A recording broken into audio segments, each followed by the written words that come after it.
Între Tyrone Spong, mănuși albastre, și Remi Boniaschi, mănuși roșii, a fost o primă repriză dominată de Tyrone Spong, mult mai agresivă. Surinamezul a punctat mai bine, chiar dacă nu au fost lovituri foarte clare recepționate în plin de Remi Boniaschi.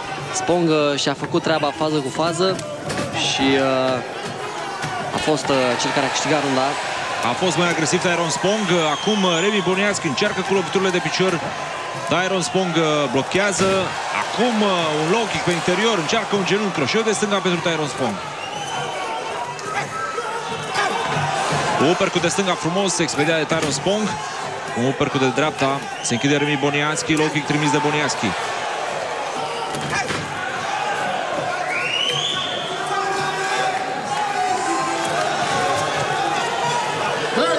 Pins în colțul ringului Remi Boniaschi de adversarul său. Sunt curios cât îl va ține această explozie pe Tyrone Spong, pentru că lovește foarte puternic și deocamdată nu dă semne că ar fi obosit. Face pasul înainte Spong, încearcă o stângă la corp. Acum din nou o lovitură de dreapta la corp. Are o gardă foarte bună Remi Boniaschi. Bună dreapta și este knockdown. Remi Boniaschi întins pe corzi. Nu se mai ridică Boniaschi. Este învins. Făcut knockout de această lovitură de dreapta trimisă de Tyrone Spong. Wow, i-a spart nasul lui Remi Boniaschi. Ce lovitură a primit fostul campion din K1. Incredibil, Tyrone Spong l-a trimis în lumea viselor. Mai degrabă i-a spart fața lui Boniaschi. O lovitură senzațională trimisă de luptătorul surinamez. L-a prins descoperit pe Remi Boniaschi și obține o victorie mare Tyrone Spong în cea de-a doua repriză. Un knockout devastator reușit de Tyrone Spong.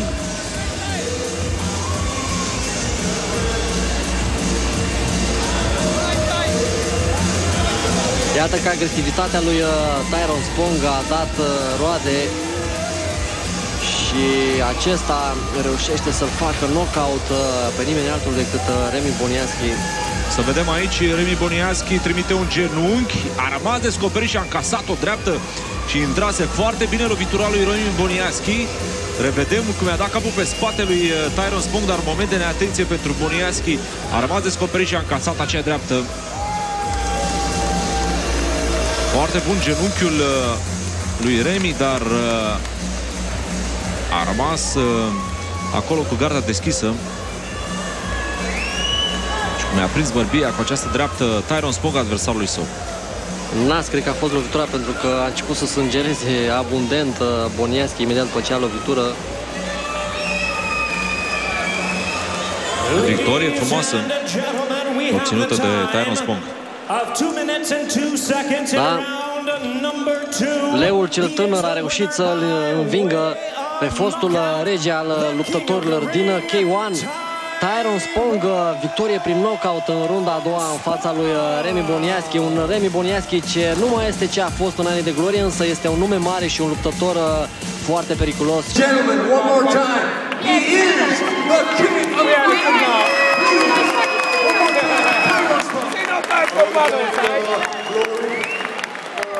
this big fight. Good Contract Glory is the best organization.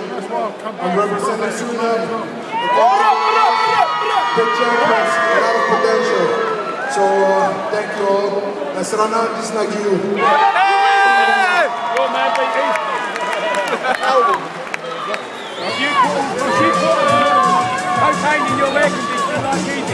Remy.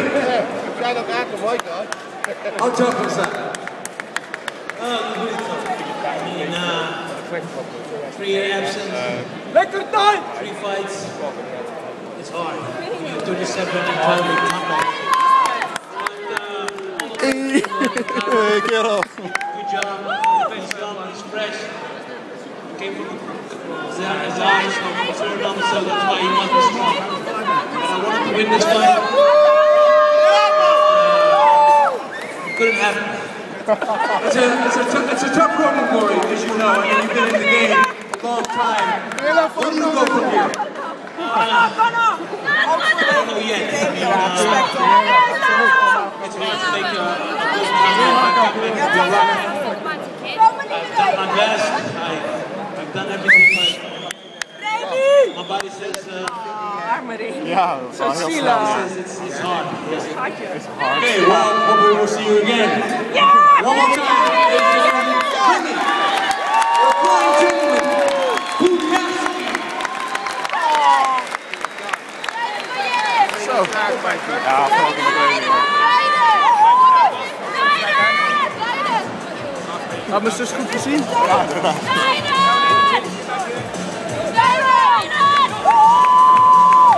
Hey, film het.